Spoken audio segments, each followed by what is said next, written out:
हाय, नमस्ते, प्रणाम। आप सभी को हमारा निर्मला ऑफिशियल में स्वागत है। और आप सभी लोग कैसे हैं? आशा करते हैं कि सभी लोग अच्छे हों और स्वस्थ हों, मस्त हों। मैं निर्मला मौर्य अपने चैनल में आप सभी का स्वागत करती हूँ।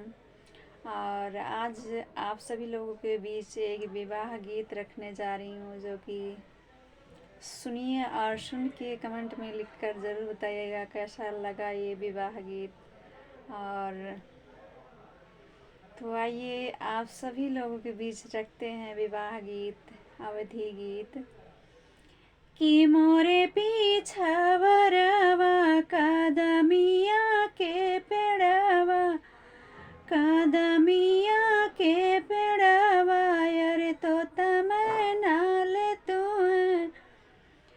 बासेड़ा रे ललनवा, अरे तो तमै नाले तू बासेरा रे ललनवा, अरे सारा गौआ सोई गाए, कि सोई गाए गौआ के लोग रे ललनवा, कि सोई गाए गौआ के लोग रे ललनवा।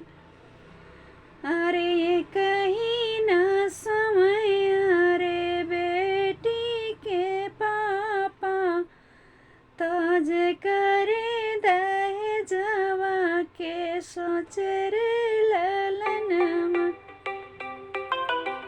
अरे ये कहीं ना समय, अरे बेटी के पापा तो जे करे दहेजवा के सोच रे ललनवा।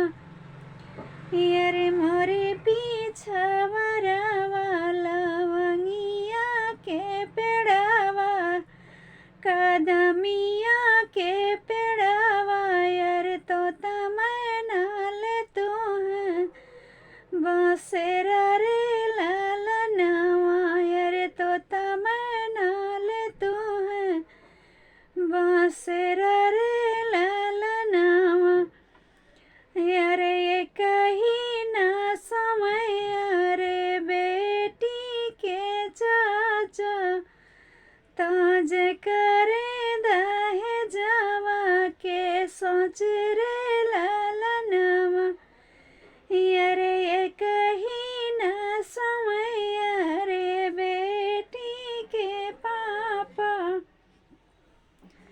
ताज करे दहेजवा के सोच रे ललनवा।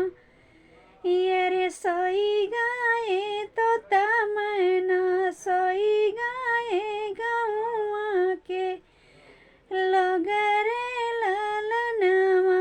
अरे कहीं ना समय, अरे बेटी के भैया ताज करे दहेजवा के सोच रे ललनवा। अरे मोरे पीछवरवा कदमिया के पेड़वा, कदमिया के पेड़वा, अरे तो तमै नाले तू बसेरा रे ललनवा।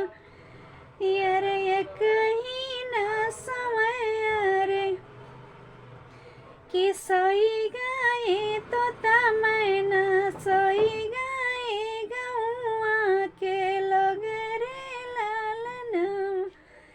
अरे कहीं ना समय, अरे बेटी के फूफा, कि अरे कहीं ना समय, अरे बेटी के फूफा ताज करे दहेजवा के सोच रे ललनवा, ताज करे दहेजवा के सोच रे ललनवा। सो प्रिय दोस्त, अगर हमारा सॉन्ग अच्छा लगा हो, विवाह गीत, अवधि गीत, तो आप सभी लोग वीडियो को लाइक और सब्सक्राइब ज़रूर कीजिए और ज़्यादा से ज़्यादा शेयर कीजिए हमारा विवाह गीत, अवधि जो गांव में गाया जाता है। और आप सभी लोगों से हाथ जोड़कर रिक्वेस्ट है कि हमें कमेंट में ज़रूर लिख के बताइए कैसा लगा हमारा विवाह गीत। आप सभी लोगों को आगे की नेक्स्ट वीडियो में मिलते हैं।